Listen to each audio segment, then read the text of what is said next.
ಅದೊಂದು ಡೌಟ್ ಇರುತ್ತೆ. ಅದೇನಂದ್ರೆ ಈಗ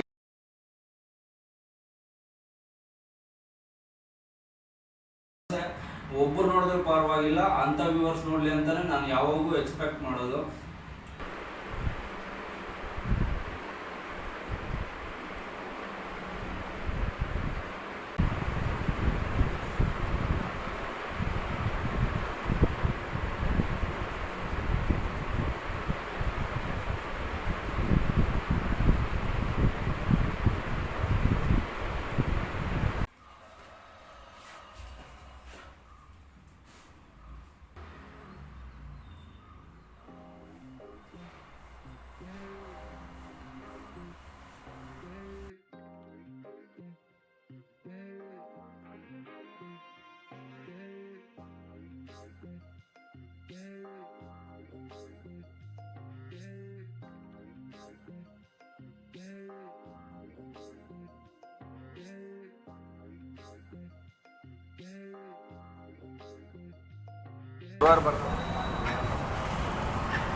ನಮಸ್ಕಾರ ಗುರು ಎಲ್ಲರಿಗೂ, welcome to my another blog. Very good morning. ಇವತ್ತು ಆಕ್ಟಿವ್ ರೆಸ್ಟ್ ಡೇ. ಇವತ್ತೇನು ವರ್ಕೌಟ್ ಇಲ್ಲ, ಬಟ್ ಕಾರ್ಡಿಯೋ ಮಾಡ್ಕೊಂಬಂದೆ. ಕಾರ್ಡಿಯೋ ಆನ್ ಪಾಯಿಂಟ್ ಇರುತ್ತೆ. ಕಾರ್ಡಿಯೋ ಮತ್ತೆ ಡಯಟ್ ಪ್ರಾಪರ್ ಆಗಿ ಎವ್ರಿ ಡೇ ಯಾವ ಥರ ಫೀಡ್ ಮಾಡ್ತೀನಿ ಅದೇ ಥರ ಫೀಡ್ ಮಾಡ್ತೀನಿ. ಮ್ಯಾಕ್ರೋಸ್ ಕ್ಯಾಲರೀಸ್ ಎಲ್ಲ ಅದೇ ಥರ ಇರುತ್ತೆ. ಕಾರ್ಡಿಯೋ ಮುಗಿಸ್ಕೊಂಬಂದಿದ್ದೀನಿ. ಮತ್ತೆ ಇನ್ನು ಸ್ವಲ್ಪ ಜಾಸ್ತಿ ಕಾರ್ಡಿಯೋ ಮಾಡ್ತೀನಿ. ಇವತ್ತು ರೆಸ್ಟ್ ಡೇ ಇರೋದ್ರಿಂದ ಸಾಯಂಕಾಲ. ಇವತ್ತು ಎದ್ರ ಬಗ್ಗೆ ಮಾತಾಡೋಣ ಅಂದರೆ ಕ್ರಿಯೇಟಿನ್ ಬಗ್ಗೆ ಮಾತಾಡೋಣ. ಕ್ರಿಯೇಟಿನ್ ಯಾವ ಟೈಮಲ್ಲಿ ತಗೋಬೇಕು, ಮತ್ತೆ ಯಾವಾಗ ತಗೋಬೇಕು, ಬೆಳಗ್ಗೆ ಸಾಯಂಕಾಲ ಇಲ್ಲ ಪೋಸ್ಟ್ ವರ್ಕೌಟು ಇಲ್ಲ ಪ್ರೀ ವರ್ಕೌಟು ಯಾವಾಗ ತಗೋಬೇಕು ಅಂತ ಹೇಳ್ತೀನಿ. ಈ ಥರ ಡೌಟ್ಸ್ ಯಾವಾಗಲೂ ಎಲ್ಲರಿಗೂ ಇದ್ದೇ ಇರುತ್ತೆ.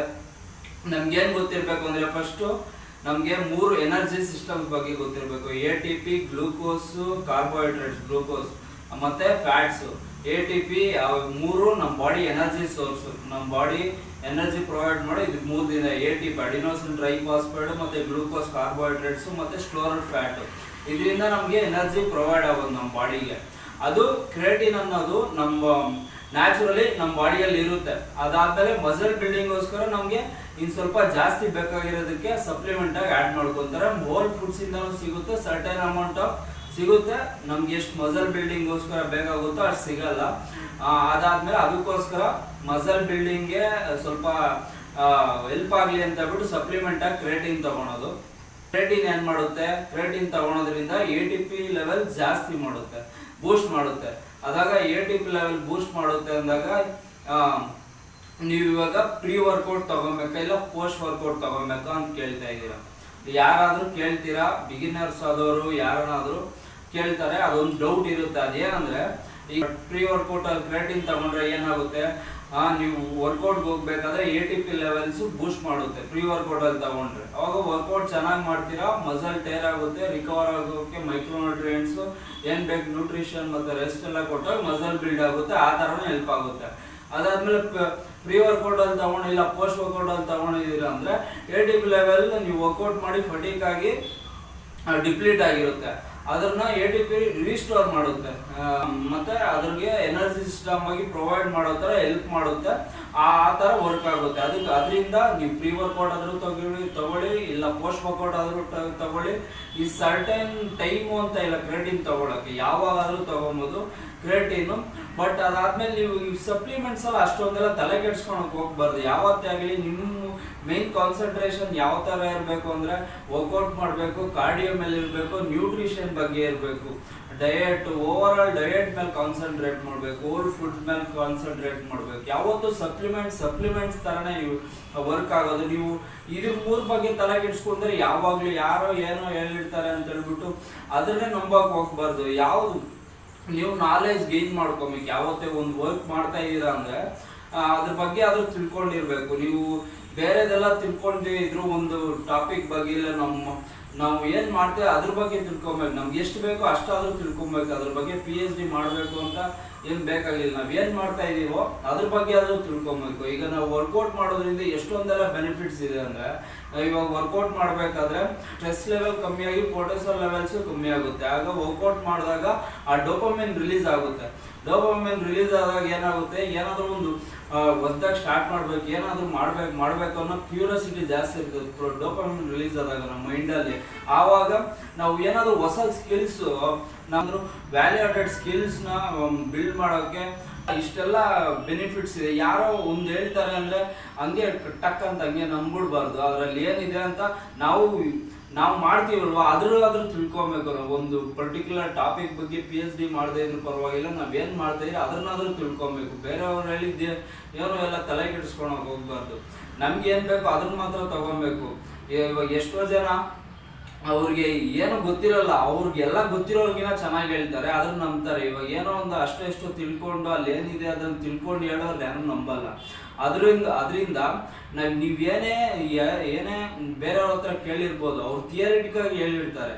ನೀವು ಪ್ರಾಕ್ಟಿಕಲ್ ಆಗಿ ನಿಮ್ಮ ಲೈಫಲ್ಲಿ ಇನ್ಕ್ಲೂಡ್ ಮಾಡಿಕೊಂಡು ಟ್ರಯಲ್ ಆ್ಯಂಡ್ ಎರರ್ ಮಾಡಿಕೊಂಡು ನಿಮ್ಮ ಕಂಫರ್ಟಬಲ್ ಆಗಿ ಯಾವ್ದು ಇರುತ್ತೋ ಅದನ್ನ ನೀವು ನಿಮ್ಮ ಬಾಡಿಗೆ ಅಡಾಪ್ಟ್ ಮಾಡ್ಕೊಬೇಕು, ಮತ್ತು ನಿಮ್ಮ ಲೈಫ್ ಇಂಪ್ರೂವ್ ಮಾಡ್ಕೊಬೇಕು. ಅವ್ರ ಪಾಯಿಂಟ್ ಆಫ್ ವ್ಯೂ ಅಲ್ಲಿ ಅವ್ರು ಹೇಳಿರ್ತಾರೆ, ನೀವು ಪ್ರಾಕ್ಟಿಕಲ್ ಆಗಿ ಎಕ್ಸ್ಪೀರಿಯನ್ಸ್ ಮಾಡಿ ಇದು ಮಾಡ್ಕೊಬೇಕು. ಅದರಿಂದ ನೀವು ಯಾವತ್ತೂ ಸಪ್ಲಿಮೆಂಟ್ಸ್ ಆಗಲಿ ಯಾವುದಾಗಲಿ ಪರ್ಟಿಕ್ಯುಲರ್ ಏನೋ ಒಂದು ನೀವು ಕಲಿತಾ ಇದ್ದೀರಾ, ಇಲ್ಲ ಏನೋ ಒಂದು ನೀವು ನಿಮ್ಮ ಲೈಫಲ್ಲಿ ಇನ್ಕ್ಲೂಡ್ ಮಾಡ್ಕೊತಾ ಇದ್ದೀರಾ, ನೀವು ಆ ಕೆಲಸದ ಮೇಲೆ ಮಾಡ್ತಾ ಇದ್ದೀರಾ ಅಂದರೆ ಅದ್ರ ಬಗ್ಗೆ ಆದರೂ ಸ್ವಲ್ಪ ತಿಳ್ಕೊಂಡು ಅದ್ರ ಬಗ್ಗೆ ಮಾಡಬೇಕು. ಯಾರೋ ಏನು ಹೇಳ್ತಾರೆ ಅಂದರೆ ಅದನ್ನು ಮಾತ್ರ ಯಾವತ್ತೂ ನಂಬಕ್ಕೆ ಹೋಗ್ಬಾರ್ದು. ನಮ್ಮ ಬುದ್ಧಿ ನಾವು ಉಪಯೋಗಿಸ್ಕೊಬೇಕು. ಒಂದೇ ಒಂದು ನಿಮಿಷನೂ ಟೈಮ್ ವೇಸ್ಟ್ ಮಾಡೋಕೆ ಹೋಗ್ಬಾರ್ದು. ಏನೋ ಒಂದು ಹೊಸದಾಗಿ ಕಲಿತಾ ಇರಬೇಕು.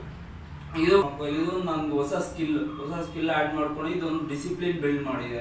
ಇದರಿಂದ ನಮ್ಗೇನು ಬರುತ್ತೋ, ನನಗೇನು ಎಕ್ಸ್ಪೀರಿಯನ್ಸ್ ಗೇನ್ ಮಾಡ್ಕೊಂಡು ನನ್ನ ನಾಲೆಡ್ಜು ಏನಿದೆ ಅದನ್ನು ಎಜುಕೇಟ್ ಮಾಡ್ತೀನಿ. ಕೇಳೋರು ಬಿಡೋಕೆ ಬಿರಲಿ. ಅದನ್ನ ಏನಿದ್ರು ನಾನು ರಿಯಲ್ ನಾನು ಏನು ಎಕ್ಸ್ಪೀರಿಯನ್ಸ್ ಮಾಡಿದ್ದೀನೋ, ನಾನು ಏನೋ ಒಂದು ಸ್ಕಿಲ್ ಕಲ್ತಿದ್ದೀನೋ ಅದನ್ನು 100 ಸರಿ ಯೋಚನೆ ಮಾಡಿ ಅಲ್ಲಿ ಏನಿದೆ ಅದನ್ನ ಮಾತ್ರ ಅರ್ಥ ಮಾಡಿಕೊಂಡು ನಾನು ಒಂದು ಏನೋ ಒಬ್ರಿಗೆ ಹೇಳ್ಬೇಕು ಅಂದರೆ ಹೇಳ್ತೀನಿ. ಇಲ್ಲಾಂದ್ರೆ ನಾನು ಏನು ಗೊತ್ತೇ ಇಲ್ಲ ಅಂತ ಸೈಲೆಂಟಾಗಿ ಇದ್ಬಿಡ್ತೀನಿ. ಅದಕ್ಕೋಸ್ಕರ ಯಾವತ್ತಾಗಲಿ ನಾನು, ಯಾಕಂದರೆ ಅದೇ ಥರ ನಾನು ಏನೋ ಒಂದು ಕಲ್ತಿದ್ದೀನಿ ಅಂದರೆ ಅಂಥವ್ರ ಹತ್ರನೇ ಕಲ್ತಿರ್ತೀನಿ. ಪರ್ಟಿಕ್ಯುಲರ್ ಅದ್ರ ಎಲ್ಲಿ ಕಲಿಬೇಕು ಅಲ್ಲಿ ಮಾತ್ರ ಕಲ್ತಿರ್ತೀನಿ. ನಾನು ಏನೋ ಒಂದು ಹೇಳ್ತೀನಿ ಅಂದರೆ ನಾನು ಸುಮ್ಮನೆ ಏನು ಹೇಳಲ್ಲ. ಅದ್ರ ಬಗ್ಗೆ ಕರೆಕ್ಟಾಗಿ ಒಂದು ಸ್ವಲ್ಪ 90% ಗೊತ್ತಿದ್ರೆ ನಾನು ಏನೋ ಒಂದು ಹೇಳ್ತೀನಿ ಅಂದರೆ ಯಾರ ಹತ್ರನಾದ್ರೂ ಮಾತಾಡ್ತೀನಿ ಅಂದರೆ, ಇಲ್ಲಾಂದ್ರೆ ನಾನು ಏನೋ ಗೊತ್ತಿಲ್ಲ ಅಂತ ಸುಮ್ಮನೆ ಇರ್ತೀನಿ. ಅದಕ್ಕೋಸ್ಕರ ಇವೆಲ್ಲ ಏನೇ ಮಾಡಬೇಕಂದ್ರೂ ಅದ್ರ ಬಗ್ಗೆ ಸ್ವಲ್ಪ ತಿಳ್ಕೊಂಡಿರ್ಬೇಕು. ಆಮೇಲೆ ನಾವು ಫ್ರೀ ಟೈಮ್ಸು ಏನೇ ಆಗಲಿ, ಇವಾಗ ನನ್ನ ವೀಡಿಯೋ ನೋಡ್ಬೇಕಂದ್ರೂ ಫ್ರೀ ಟೈಮಾಗೆಲ್ಲ ನೋಡೋಕೆ ಹೋಗ್ಬೇಡಿ. ಫ್ರೀಯಾಗಿ ಯಾರು ಒಬ್ಬರು ನೋಡಿದ್ರು ಅಷ್ಟೇ. ನಾನು ಏನೇ ಇದ್ದರೂ ಎಂಟರ್ಟೈನ್ಮೆಂಟ್ಗೋಸ್ಕರ ಏನು ಮಾಡ್ತಾ ಇಲ್ಲ. ನನಗೆ ಏನೇ ಡಿಸಿಪ್ಲಿನ್ ಬಿಲ್ಡ್ ಮಾಡ್ಕೊಳೋದಾಗಲಿ, ಇಲ್ಲ ಡೇ ಬೈ ಡೇ ಬೆಟರ್ ಆಗಬೇಕು ಅಂತ ವ್ಯೂವರ್ಸೇ ಒಬ್ಬರು ನೋಡಿದ್ರೆ ಪರವಾಗಿಲ್ಲ, ಅಂಥ ವ್ಯೂವರ್ಸ್ ನೋಡಲಿ ಅಂತಲೇ ನಾನು ಯಾವಾಗೂ ಎಕ್ಸ್ಪೆಕ್ಟ್ ಮಾಡೋದು. ಅದಕ್ಕೋಸ್ಕರ ಒಂದು ಸ್ಟೆಪ್ಸ್ ಕಂಪ್ಲೀಟ್ ಮಾಡೋವಾಗಲಿ, ಥ್ರೆಡ್ಮಿಲ್ ಮೇಲೆ ಓಡೋವಾಗಲಿ, ಇಲ್ಲಿ ಊಟ ತಿನ್ನೋವಾಗಲಿ ಆ ಟೈಮಲ್ಲಿ ನೋಡಿ. ಇಲ್ಲ ನಿಮ್ಗೆ ಎಷ್ಟು ಬೇಕೋ, ನಿಮ್ಗೇನು ಬೇಕೋ ಅದ್ರ ಮಾತ್ರ ತಿಳ್ಕೊಳ್ಳಿ. ಅದನ್ನು ಬಿಟ್ಬಿಟ್ಟು ಇನ್ನು ಮಿಕ್ಕಿದ ಟೈಮಲ್ಲಿ ನಿಮಗೆ ಬೇರೆ ಸ್ಕಿಲ್ಸ್ ಯಾವುದು ಇನ್ಕ್ಲೂಡ್ ಮಾಡ್ಕೊಂಡು ಲೈಫಲ್ಲಿ ಅದ್ರ ಬಗ್ಗೆ ತಿಳ್ಕೊಳೋದ್ರಿಗೆ ಟ್ರೈ ಮಾಡಿ. ಫೈನಾನ್ಷಿಯಲ್ ಎಜುಕೇಷನ್ ಬಗ್ಗೆ ಆಗಲಿ, ಯಾವ ಸ್ಕೂಲಲ್ಲೂ ಹೇಳ್ಕೊಡಲ್ಲ, ಯಾವ ಕಾಲೇಜಲ್ಲೂ ಹೇಳ್ಕೊಡಲ್ಲ. ಅದ್ರ ಬಗ್ಗೆ ಒಂದು ಬಿಸ್ನೆಸ್ ಬಗ್ಗೆ ಅದ್ರ ತಿಳ್ಕೊಳೋದಾಗಲಿ, ಯಾವುದೋ ಒಂದು ತಿಳ್ಕೊಳೋದು 1000 ಇರುತ್ತೆ. ಅದು ಎಲ್ಲ ಸ್ಕಿಲ್ಸು ನಮ್ಗೆ ಇದ್ದರೆ ಎಷ್ಟು ಒಳ್ಳೆಯದಂದರೆ ನಮ್ಮ ಲೈಫ್ ಬಿಲ್ಡ್ ಮಾಡ್ಕೊಳೋಕ್ಕೆ ಅಷ್ಟೊಂದು ಒಳ್ಳೆಯದು. ಅದಾದಮೇಲೆ ಸಪ್ಲಿಮೆಂಟ್ಸಿಂದ ಇಲ್ಲೆಲ್ಲ ಹೋಗ್ಬಿಟ್ಟೆ. ಬಟ್ ಏನೋ ಒಂದು ಕರೆಕ್ಟಾಗಿ ಹೇಳಿರ್ತೀನಿ, ನಾನು ಸುಮ್ಮನೆ ಏನೋ ಒಂದು ಹೇಳಲ್ಲ. ಅದಾದಮೇಲೆ ಅದೇ ಕ್ರಿಯೇಟಿನ್ ಯಾವತ್ತೂ ಅಷ್ಟೇ ಆ ಥರನೇ ಟೈಮಿಂಗ್ಸ್ ಯಾವುದೂ ಇಲ್ಲ, ಯಾವಾಗಾದರೂ ತೊಗೊಬೋದು. ಅದಾದಮೇಲೆ ಯಾವಾಗ ನಿಮ್ಮ ವರ್ಕೌಟ್, ಡಯಟ್, ಕಾರ್ಡಿಯೋ ಮತ್ತು ಮೈಕ್ರೋನ್ಯೂಟ್ರಿಯೆಂಟ್ಸು, ನ್ಯೂಟ್ರಿಷನ್ನು, ಡಯಟ್ ಎಲ್ಲ ಪ್ರಾಪರ್ ಆಗಿದ್ದರೆ ಮಾತ್ರ ನಿಮ್ಮ ಕ್ರಿಯೇಟಿನ್ ಯಾವುದೇ ಸಪ್ಲಿಮೆಂಟ್ ಆದರೂ ವರ್ಕ್ ಆಗೋದು. ಸಪ್ಲಿಮೆಂಟ್ ಥರನೇ ವರ್ಕ್ ಆಗೋದು. ಅದನ್ನು ಬಿಟ್ಬಿಟ್ಟು ನೀವು ಇಷ್ಟೆಲ್ಲ ಮಾಡಿದಿರೋ ನೀವು ಸಪ್ಲಿಮೆಂಟ್ ಕ್ರಿಯೇಟಿನೇ ಆಗಲಿ, ನೀವು 5 ಗ್ರಾಮಲ್ಲ 10 ಗ್ರಾಮು ಏನು ತೊಗೊಂಡ್ರು ಡೈಲಿ ವೇಸ್ಟೇ. ಅದಕ್ಕೋಸ್ಕರ ಸಪ್ಲಿಮೆಂಟ್ಸ್ ಬಗ್ಗೆ ಎಲ್ಲ ತಲೆ ಕೆಡ್ಸ್ಕೊಂಡು ಹೋಗ್ಬೇಡಿ. ಯಾವತ್ತೂ ಅಷ್ಟೇ ಹೋಲ್ ಫುಡ್ ಮೇಲೆ ಟ್ರಸ್ಟ್ ಮಾಡಿ. ಅದಾದಮೇಲೆ ಓಲ್ಡ್ ಫುಲ್ ಮೆಟ್ ರೆಸ್ಟ್ ಮಾಡಿ, ವರ್ಕೌಟ್ ಮಾಡಿ, ಕಾರ್ಡಿಯೋ ಮಾಡಿ, ರೆಸ್ಟ್ ಮಾಡಿ, ಏನಾದರೂ ಹೊಸ ಸ್ಕಿಲ್ಸ್ ಇನ್ಕ್ಲೂಡ್ ಮಾಡ್ಕೊಳೋ ಥರ ಯಾವಾಗಲೂ ಮುಂದಕ್ಕೆ ಹೋಗ್ತಾ ಇರಬೇಕು. ಇದ್ರ ಬಗ್ಗೆ ಮಾತಾಡಿದ್ದೀನಿ ಇವತ್ತು ಫಸ್ಟ್ ಮೀಲ್ ತಿಂದು ಈಗ ಸ್ವಲ್ಪ ಹೊತ್ತು ರೆಸ್ಟ್ ಮಾಡ್ತೀನಿ. ಸ್ವಲ್ಪ ಹೊತ್ತೇನು ಜಾಸ್ತಿ ಹೊತ್ತೆ ರೆಸ್ಟ್ ಮಾಡ್ತೀನಿ. ರೆಸ್ಟ್ ಈಸ್ ವೆರಿ ಇಂಪಾರ್ಟೆಂಟ್ ನಮ್ಮ ಬಾಡಿಗೆ. ಅದಕ್ಕೋಸ್ಕರ ಯಾವಾಗ ಆ್ಯಕ್ಟಿವ್ ಆಗಿರ್ತೀವಿ, ಯಾವಾಗ ರೆಸ್ಟ್ ಮಾಡೋಕ್ಕೆ ಸಿಗುತ್ತೋ ಅವಾಗ ಆರಾಮಾಗಿ ರೆಸ್ಟ್ ಮಾಡಬೇಕು. ರೆಸ್ಟ್ ಮಾಡೋಕ್ಕೆ ಸಿಕ್ಕಿಲ್ಲ ಅಂದರೆ ಪರವಾಗಿಲ್ಲ, ನಮ್ಮ ಬಾಡಿಗೆ ಯಾವ ಥರ ನಾವು ನಮ್ಮ ಮೈಂಡಿಗೆ ಫಿಕ್ಸ್ ಆಗಿರ್ತೀವೋ, ಯಾವಾಗ ನಾವು ಆ್ಯಕ್ಟಿವ್ ಆಗಿರಬೇಕು, ರೆಸ್ಟ್ ಇಲ್ಲದೆ ಇದ್ರೂ ನಾವು ಆ್ಯಕ್ಟಿವ್ ಆಗಿರಬೇಕು ಅಂದರೆ ಇದ್ದೇ ಇರ್ತೀವಿ. ಇದೆಲ್ಲ ಇಲ್ಲಿಂದ ಬರುತ್ತೆ.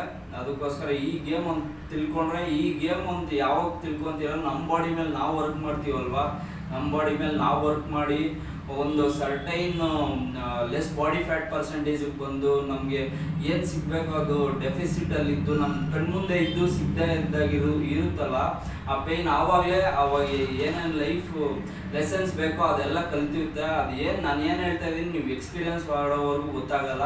ಬಾಡಿ ಬಿಲ್ಡರ್ ಆಗಲಿ ಒಳ್ಳೆ, ಇಲ್ಲಾಂದರೆ ಯಾರು ಬಾಡಿ ಫ್ಯಾಟ್ ಪರ್ಸೆಂಟೇಜ್ ಒಂದು 10 ಸಿಂಗಲ್ ಬಾಡಿ ಫ್ಯಾಟ್ ಪರ್ಸೆಂಟೇಜ್ ಇನ್ನ ಕಮ್ಮಿ ಬಂದು ಒಂದು ಒಳ್ಳೆ ಮಸಲ್ ಮಾಸ್ ಪುಟ್ ಆನ್ ಮಾಡಿ ಒಂದು ಪ್ರೆಪ್ ಮಾಡಿರ್ತಾರೋ ಫೋಟೋಶೂಟ್ಗಾಗಲಿ, ಇಲ್ಲ ಒಂದೊಳ್ಳೆ ಫಿಸಿಕ್ ಕಂಡೀಷನ್, ಅವ್ರ ಪೀಕ್ ಕಂಡೀಷನ್ ಅಚೀವ್ ಮಾಡಬೇಕು ಅಂತ, ಇಲ್ಲ ಸ್ಟೇಜ್ ಕಂಡೀಷನ್ ಒಂದು ಬಾಡಿ ಬಿಲ್ಡಿಂಗ್ ಪ್ರೆಪ್ ಮಾಡಿದಾನಂದರೆ ಅವ್ರಿಗೂ ಕೇಳಿ ಒಂದು ಲೈಫ್ ಲೆಸನ್ಸ್ ಯಾವ ಥರ ಲರ್ನ್ ಮಾಡಿ ಮಾಡಿಸಿರುತ್ತೆ. ಅದೊಂದು ಪ್ರೆಪ್ಪು ಎಷ್ಟು ಲೈಫ್ ಲೆಸನ್ಸ್ ಕಲಿಸ್ಕೊಟ್ಟಿರುತ್ತೆ. ಒಂದು ಫುಡ್ ಬಗ್ಗೆ ಆಗಲಿ, ಒಂದು ಫೈನಾನ್ಷಿಯಲಿ ಆಗಲಿ, ಯಾವುದ್ರ ಬಗ್ಗೆ ಆದರೂ ಅವ್ರನ್ನ ಕೇಳಿ ಹೇಳ್ತಾರೆ. ನೀವು ಇಲ್ಲಾಂದ್ರೆ ನೀವು ಎಕ್ಸ್ಪೀರಿಯನ್ಸ್ ಮಾಡಿ ನಿಮಗೂ ಗೊತ್ತಾಗುತ್ತೆ. ಸರಿ, ಇವತ್ತು ಇದ್ರ ಬಗ್ಗೆ ಮಾತಾಡಿದ್ದೀನಿ, ಮತ್ತೆ ಸಿಗ್ತೀನಿ.